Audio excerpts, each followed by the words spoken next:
So I'm going to play down this edit and talk about what I think is the fastest way to fix this so I have more time to drink.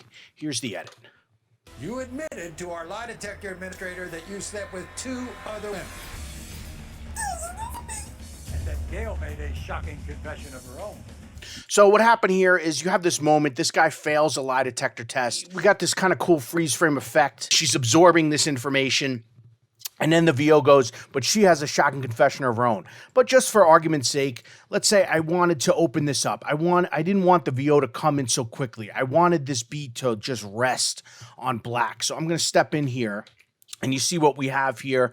This is the audio. This is a sound effect. This is music. And right here is a sound effect to she turns black and white and she glows. And then she takes a dissolve down here. It makes a nice little Gail made a shocking moment, right? So it made a moment, but I want to linger on that moment. I don't want the VO to start right away. I want the VO to start, I don't know. I'll find out right now. Let's do it. I want the VO to start 2 seconds later around, let's say 125. So how would I do this? What's the quickest way to do this? Again, just to make this point, it doesn't matter if behind here, and in this case, there is 2 minutes worth of video behind it, but the way I edit it doesn't matter if there was 60 minutes behind this, okay? I'm going to find a point where I want to load filler and make my space, right, for this 125. So I'm going to right-click in here and click load filler. I'll hit 124 forward, right? And now, with everything selected, I don't use sync locks at all. I'm just going to hit V. I'm going to open this up.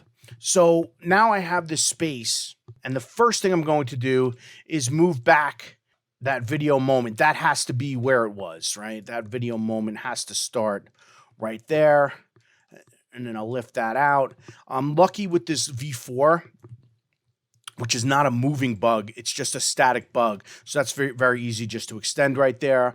This sound effect got cut off a little bit. It's probably over right here. Yep. Okay. Let's see. Maybe do a little more. Yep. So the sound effect, I extended that. And the music, I will just extend twice into that section. I forgot to bring back this sound effect, which goes here. And now, in theory, I have this moment, and I have the VO started later. So what? In theory, let's just bring this shot back. And this guy watching the VO, you might want to have a different shot there. And I'll put a 20 frame dissolve start.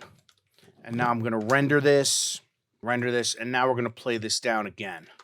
Detector administrator that you slept with 2 other women. And then Gail made a shocking confession of her own.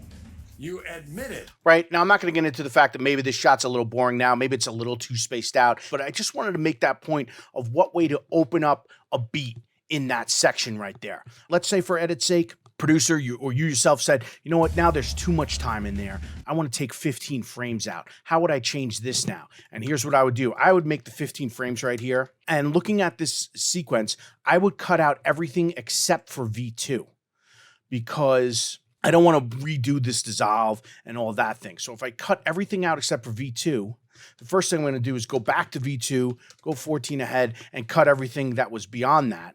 Right? So everything came back, right? Because at that point, V2 was 15 frames out of sync. So I bring that 15 frames back. And now I'm just at the point of doing what I did before of extending out those parts that I cut out, extending out those parts that I cut out. Sound effects layers, this bug. And if I render that, which now I'm only rendering the dissolve, one thing I didn't do there was and then Gail made it. Right. One thing I didn't do initially, and I forgot about doing this. I actually would want to. I don't want the dissolve happening over each other. I would cut out the last bunch of frames of that. So now instead of being a second 125, it was around 110. In something where it doesn't matter what's beyond this cut. If a producer says to me right now, same thing. Imagine a producer said, I want it to be 5 frames. And you'd say, oh my God, you're a real pain in the ass. But you do it right there. And I would do what I did initially. I'm not a fan of lassoing it and moving things down. So I would just go 1, 2, 3, 4, 5. Load filler. Move this back 5 frames. extend it, and now I'm just extending everything on each layer. Again, it's easier, obviously, because I know where everything is here. I know I have to bring this sound effect back, copy and paste into the monitor, bring it in, extend. And now everything is now, instead of being 110, it is 115, right? So the biggest thing I want to point out by doing that is that I never went into trim mode and without ever manipulating one of these sync lock buttons, and I did everything really with my left hand. I didn't even have to move my left hand right or left too much. And again, does not matter how much time is after the sequence the way I just did those two moves. The main point is about editing fast so you have more time to drink beer. If anybody thinks there's a faster way to do that edit, please subscribe and comment below and make me feel shame. If you want to learn how to edit faster so you have more time to drink beer, go to avidbeer.com. Thank you so much for watching, and I'll see you in the next video.